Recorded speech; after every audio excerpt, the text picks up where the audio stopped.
Calling the Bay County Veterans Affairs Committee meeting to order a little after 3 p.m. August, April 20th. Roll. All right. Tim. Hey. We have a big problem today. Can't hear you. Can't hear you, Greg. He's not muted. No. Big problem today. Can you hear me now? No. Now I'm good. Yeah. Good. All right, good. We'll work through it. All right. Tim Eckstein. present. Vaughn. Here. Marilyn. Excused. Mike. Excused. All right, and Troy. Present. We have a quorum. We have a quorum. Minutes from 3/16/2021. I make a motion, we accept the minutes as read. I second. Discussion? All those in favor say aye. Aye.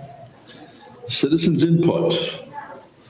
Anybody from the galleries wish to speak? Anybody wish to speak? Anybody wish to speak? All right, no input. Petitions and Communications, staff update.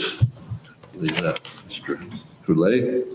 Thank you, Mr. Chair. I just wanted to update the commission that there has been an offer made for the emergency relief coordinator position, and that individual is currently working on paperwork and those pre-employment type things. So hopefully we should get him up and rolling relatively quickly. But I just wanted to update the commission as to the status of that position. And the hours would be So hours can be up to 29. They don't have to be 29, but they can be up to 29 hours a week.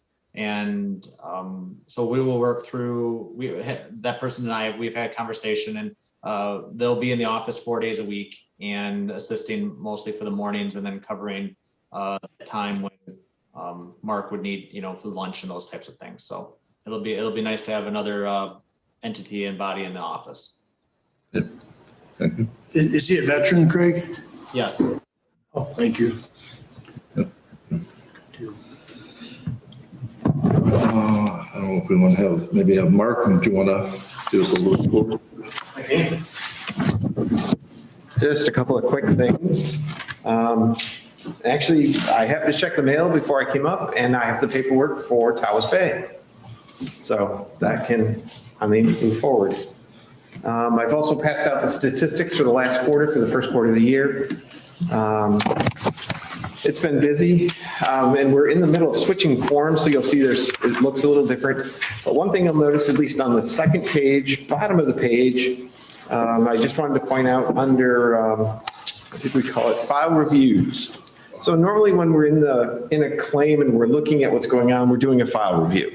We're looking at denials, we're looking at various things to see what's the status, what's going on with the claim. So one of the things we looked at, one of the projects Crystal and I were working on before she departed county, was looking at the system that we use that's local to the state of Michigan and the partners within the state, is we were looking at military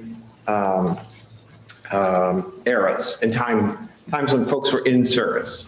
So there was a report that I ran on the system, and the one category of which there were 427 veterans listed was called not applicable.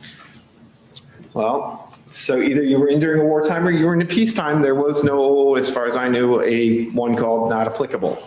So of the 427, there were 7 final ones that we could not make a determination based on records that were in the system of what their wartime period was.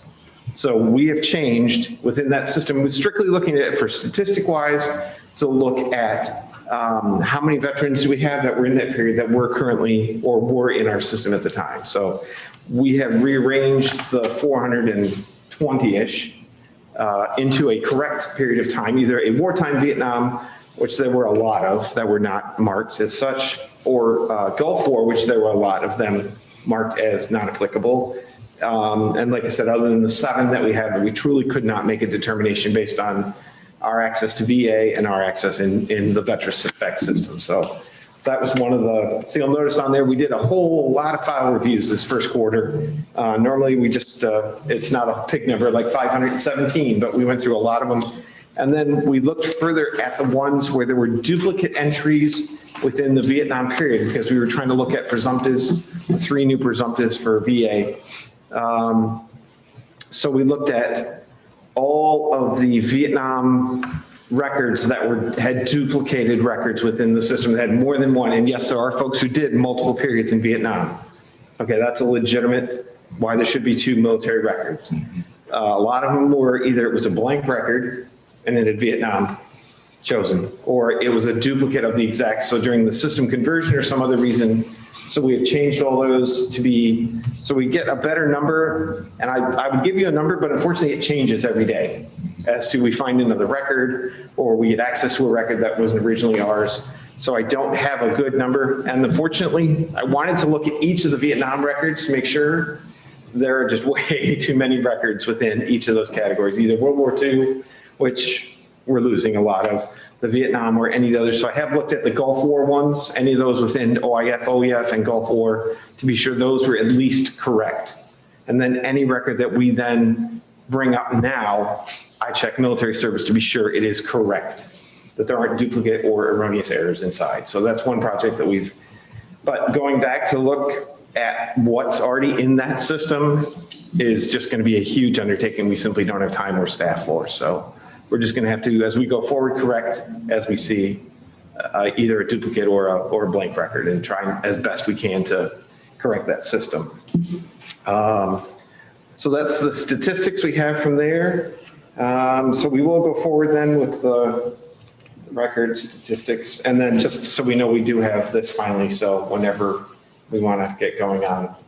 And I'll have Craig sign this in the morning, and we'll get this upstairs to get processed so that they all have a completed record and a vendor ID, so. Any questions for Mark? I'm sorry, Mark, was that for the engraving? The engraving, correct. Yes, for the engraving of the memorial out front of the building. Fresh me in the Vietnam era. I asked that question the other day. The time frame for the Vietnam wartime. Was it 50s, late 50s to 75, somewhere in that range? No, November 1st, I believe, of 55 through 75, correct. 75. Boots on the ground strictly for, and the only change that was for pensions, for non-service connected pensions. And the change was strictly if you were boots on the ground in that time period, when of course no one was in Vietnam or any of that area at that time, so. The Blue Water Navy. Blue water, it could be, yes. Yeah. So it just, there's going to be a few cases. I don't have any that I know of. There were 2 that I knew of, and they were not boots on the ground in that area at that time. Because for compensation and pension, the Pension, Blue Water Navy. non-service connected pension, correct. And for those non-service connected pension is a pension that's available through the VA for a financially needy person who is above the age of 65, financially needs and meets the threshold requirements or is below those requirements. So generally, Social Security throws them out of that realm unless they have a lot of medical expenses. I believe they just added three diseases to the presumptive diagnosis. I think it's thyroid and Bladder cancer and hypertension.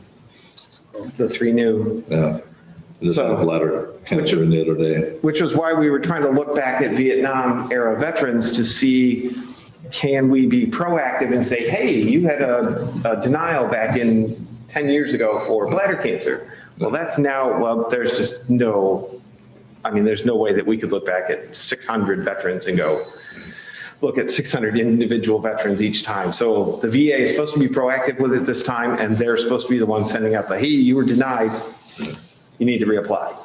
Right.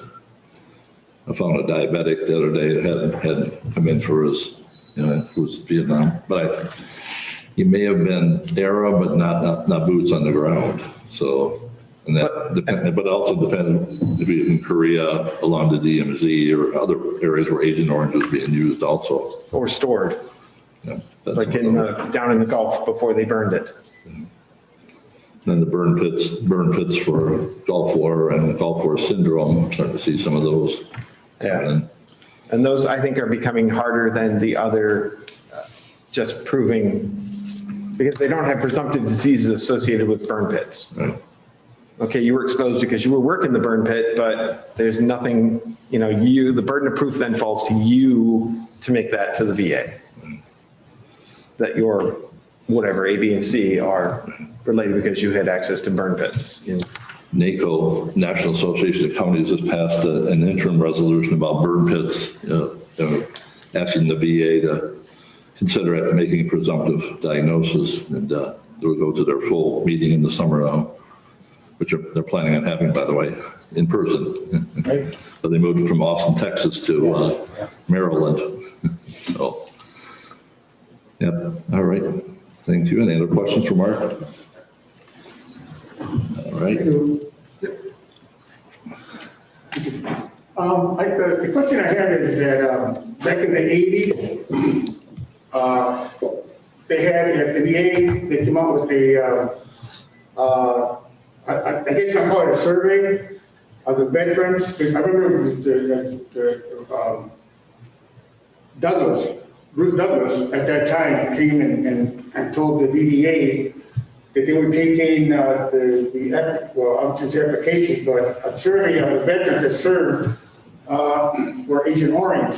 It was only a survey, but nothing for compensation.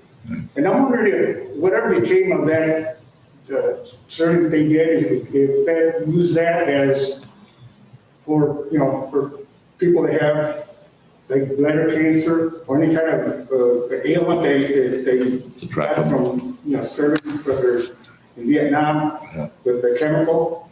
I myself haven't got that done, but so far nothing has happened. Well, I don't think I have. A lot of people I have that come up with Mark, have you seen the survey or? have you come in with that? Yeah, actually, I think they call it the Airborne Hazard, or not the Airborne, the Agent Orange Registry is what they're calling it these days. There's also one for airborne exposures, burn pits. So they do, those are still going on. They still have those, they still run tests. What the VA does with that data, I can't say, unfortunately. It's out of my realm of. Don't they use that data if a person files for like cancer or something and say, well, let's look back to see if back then if you filed for this and check to see if that's what it was, that's what it has. I would hope so, but I don't know. Again, I don't know what the VA does with that. If they're keeping it just as to track, for bladder cancer in the 70s, well, that's not to see how many people are coming up with it, but what they're doing with that data, I don't know. Like a demographic study. Point of order, Mr. Chair. Sir, could you please state your name for the record, just so it will be included in our minutes? My name is Manuel A. Lopez Sr., 4330 Patterson Road, Bay City. Thank you. Okay. All right, let's move on then. Reports and resolutions, emergency relief.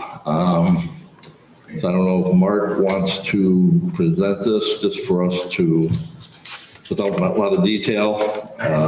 We've all had a chance to talk to Mark about these two cases that they've requested confidentiality. Maybe we need to ask Amber how to proceed. It's like we're coming out of a closed session into open session. We were thinking about just taking a vote on the two cases, if that's proper etiquette. I know the legislation has not passed yet that we've been looking for, but we've all had the chance to talk to Mark about the two cases separately. Maybe Mark has some input. There are two relief cases before us that exceed both mine and Craig's authority. Okay. So they have been brought to the committee for approval or not approval. Is the question whether or not you can go into closed session to discuss? Well, I think we've sort of had the closed session when we talked to Mark already, unless we want to go into closed session now. Individually, committee members have talked to Mark, Yeah, and Mark has Relay the information. relayed the information. You want to vote on that in open session. all right. So we should, You can vote on that in open session so long as there's a motion to vote on it in open session. so we should vote on going into closed session. Or- You cannot go into closed session for this purpose. Okay. There's no exception in Not- the not Open set up Meetings yet, Act. yes. So I guess I'd ask for maybe a motion from the floor on these two cases. We have case number one, vet number one. We've had a chance to review. And since there's only two of you, That would be discuss the rent one first. yeah, vet number one. And we would need a motion to either approve or not approve the request. For rent in a specific dollar amount? There is But it's a 30. dollar amount, yes. So what you would need is a motion to approve the request for emergency relief for rent and the amount stated.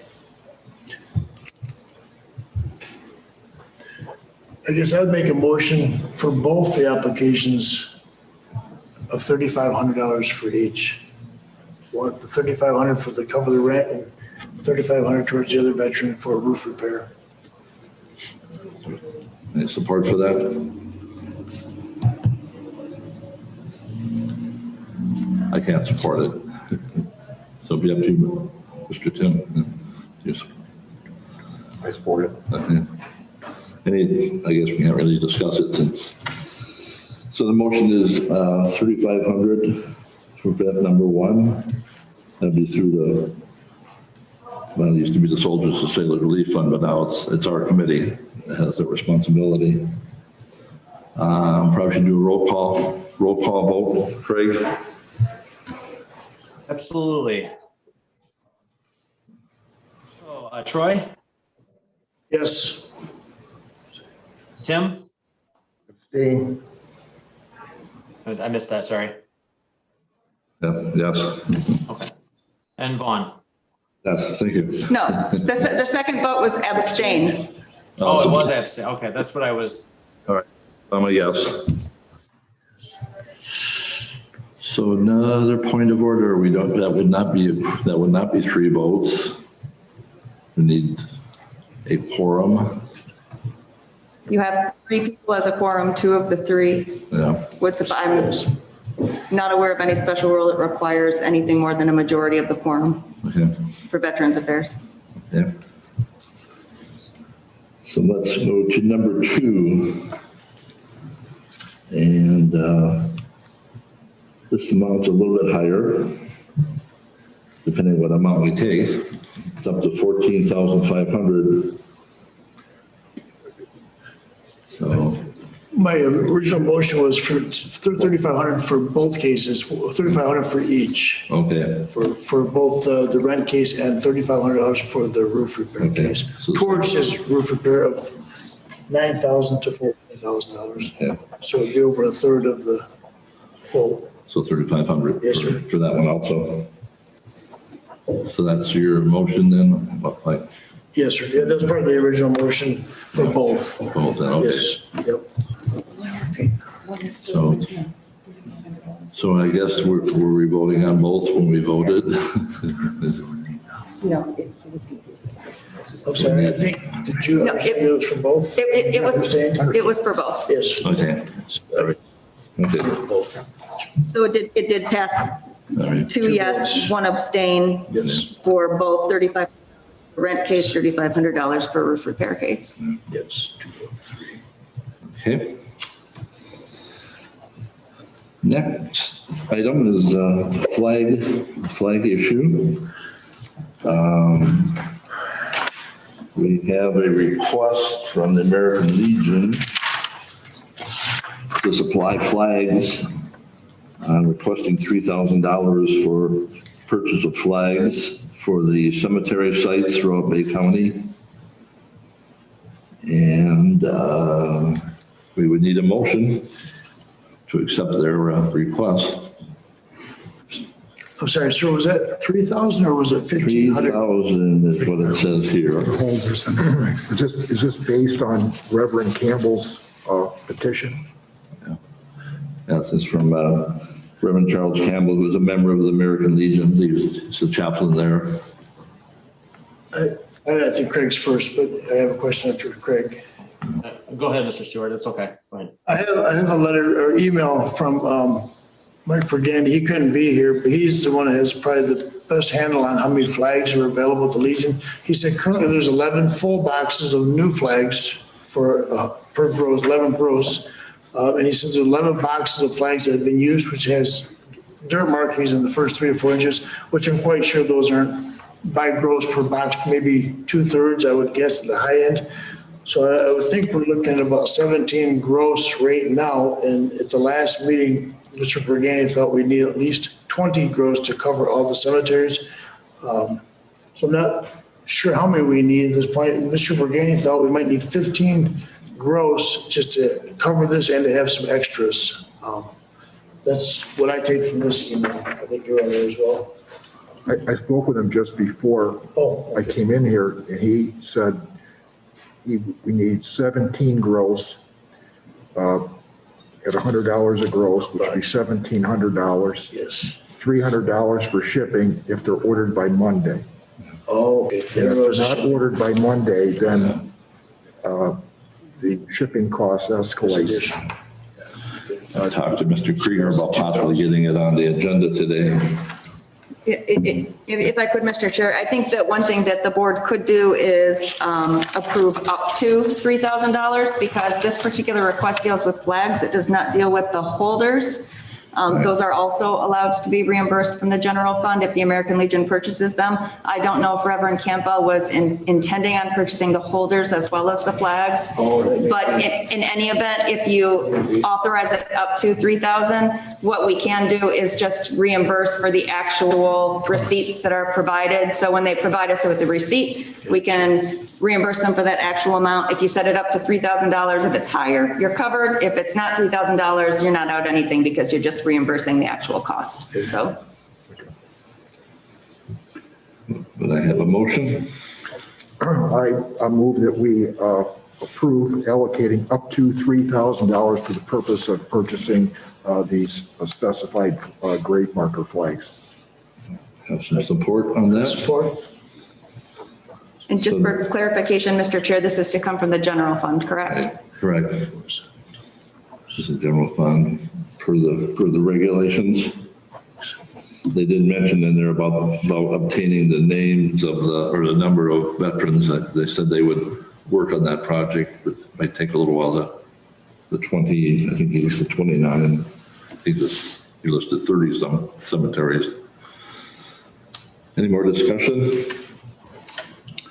If I could just interject briefly, I strongly support that, and I would hope the board would approve $3,000 or up to $3,000 to honor our veterans who served our country is a minimal cost when you consider the size of our county budget. So I think to turn it down would be horrible, and I've talked to some people where we would have probably covered the cost privately, but I think it is a certainly legitimate expense.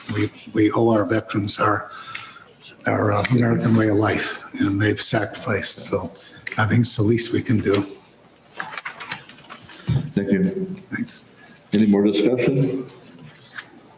I guess roll call vote. Sure. Troy? Yes. Tim? Yes. And Vaughn? Yes. 3 yeas. We'll talk to the chairman of the board, see if we can get on the agenda for later in the day. Old business, any old business? I have something, Mr. Chair. As it relates to the board rules, we've been going back and forth with making the changes and passing a final version of the board rules. We ran into a bit of a snafu when it came to the appointment of committee members by the Board of Commissioners, because their board rules are slightly different than what we were contemplating. We had talked about the possibility of having this board receive the applications and then make a recommendation to the Board of Commissioners. The Board of Commissioners are going to have to agree to that and adopt it in their board rules before you can adopt that board rule, which is why I have not brought the final version in front of you yet for approval. Okay, So. thank you. Any other old business? New business? I just had something here. It's I just received it today. It's the report of the county executive, first quarter. Just received it today, and it has administrative services in here. I just wanted to sort of go over a few of these things that Mr. Craig Goulet has been working on here. It looks like he's been pretty busy. Been assisting the Veterans Office in coordinating financial processing expenditures for the Soldiers and Sailors Veterans Transportation Services. Submitted the 2021 Veterans Affairs Grant that will be used to fund the Bay County positions within the department. Resolved a number of constituent inquiries and communications. He also had time to go to school for his animal control certification and transported animals. Did a lot of work with the veterans.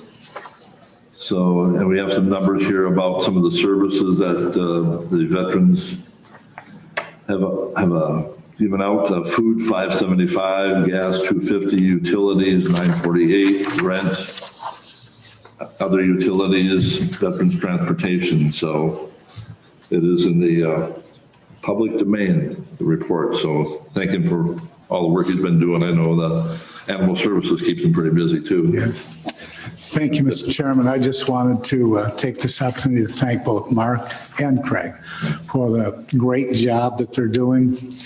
Craig, the shelter is still, just a fantastic job that this team has been doing out there with your leadership. I get continual compliments about that. And also, Mark, veterans that I encounter in the public come up and say, thanks to the county for what you're doing for veterans, and they seem to be especially pleased with your helpfulness and assistance, and your knowledge of where to go to solve a problem for a veteran. So I wanted to publicly thank you also, Mark, for your dedication. So, and I understand we have a new gentleman that's been selected. I don't think it's been announced yet, but Crystal Latimer retired and will be replaced, but I think people will be pleased with the selection, hopefully. But we had 8 excellent candidates apply, really good people. Craig has his hand up here. Thank you, Mr. Chair. Well, I just wanted to thank you, Mr. Chair, and Mr. Barsha for your comments. And I would like to, echo and say that Mark does a terrific job there in the Veteran Affairs Office. And he takes care of constituents and veterans very, very well. He does a terrific job, and he's in communication with me a lot. I know I spend time over here at the shelter, but he has I think he's got a red phone there with the direct dial, and so he can access me at any time. So, and he uses it. But anyway, and to further that, the staff here at the shelter does a terrific job, and the support that we get from Mr. Barsha and the Board of Commissioners is certainly appreciated. So thank you for your kind words. And also you have some announcements about committee photo, other information. Yes, thank you. So I was re-looking at our information on the webpage, and we definitely need to update some information on there. And I didn't think this week would be a good week since 2 of the commission members are absent, but I was hoping to put that possibly on next month's meeting to coordinate and have a new photo taken, and as well as in the meantime we can certainly update the information, but it would be nice to put the correct photo with names on the webpage. We'll try to have a full house next meeting. Let's have some public comment at the end. Second chance here. Go ahead. I wasn't going to say, what I wanted to say is, since this is a veterans group meeting, I would like to say that I represent the Hispanic Veterans Group, the American GI Forum of Bay City. I know Jim knows what I'm talking about. Henry Martinez back in the 80s used to have it, at the old, the academy right now, the building. And when he passed away, the organization sort of just drifted away. And his brother was the first soldier killed in Vietnam. He's listed on the memorial. And so what, I was a member of the Saginaw chapter for about like 5-6 years. So then we decided to start the chapter again here in Bay City. Like I said, it's an Hispanic veterans organization. It's congressionally chartered by Congress as a veterans group. And our national headquarters is in Colorado, excuse me, in Colorado. And so I just wanted to make a point to let the veterans group here, Mike knows about, I've talked to a lot of people here about the group and everything, but a lot of them don't know that we exist. So this way, if I bring it up to the group here, then we can get the recognition to say that, hey, this is, now, you don't have to be, you have to be a veteran to be in the group, but you don't necessarily have to be a veteran. You can still be a member. And it's not open just to Hispanics, it's open to everybody.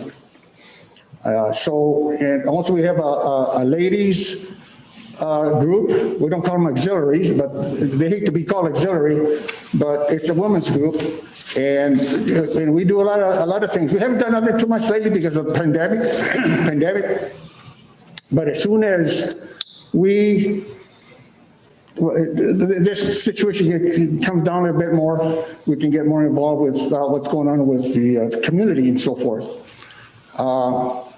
We still have our Zoom meetings coming up here tomorrow with the national and the conferences and so forth. But I just thought I'd bring this up so that we could get the recognition for the Bay City chapter. Thank you. And that's not just Vietnam era, that's any veteran. Any veteran, don't matter, even reservists can join can be the group. I have one more comment. I'm sorry I talked so much, but I want to thank Dan for making me aware. I used to participate in American GI forums at the Saginaw Civic Center, now the Dow Event Center. But we'd have statewide pageants for young ladies, and sometimes I was a judge. But American GI Forum, when I chaired the Veterans Committee in the Senate, was very active at the state level as well. As a matter of fact, the archives, we have you in one of our archives there for from Bay City from back in the 80s. Back then, we were kind of active, a lot of active people around back then. But like I say, after Henry Martinez passed away, then it sort of drifted out and funding was gone. So we decided to bring that back into Bay City and have the same organizations that I belong to about like 5 of them. You know, I can only do like one at a time, and this one here and the Prick Legion and Marine Corps League and DAV and all this other, So I'm pretty well involved with what goes on with these organizations. Okay. And also, I also like to commend Mark for the work that he's doing, because I volunteer to help veterans with their things. And sometimes I come to him for advice and for things that I can't come up with. And so he helps out me, he helps pretty good. So, and they come pretty good. And also I like to commend Jim over here for being a great guy. As a matter of fact, everybody here. So, and so I thank you very much. Thank you. One last comment. Dan, I don't know if you were there, but I hate to date myself, but I was at the ribbon cutting of the Henry V. Martinez GI Forum down off Broadway in the South End so many years ago. But it would be nice to see the GI Forum come back. One more point here is that our national commander, Lawrence Romo, he is working with the Biden administration as sort of like advisor, I might say, working with what's going on, right now and everything, whatever that they appoint him to. So that kind of helps out the organization, and that we get the information from him and so forth. So we do a lot of things. Thank you. Any other comments, closing thoughts? Otherwise, motion to adjourn is always in order. Motion to adjourn. Second? All those in favor say aye. Aye. Aye. Thank you.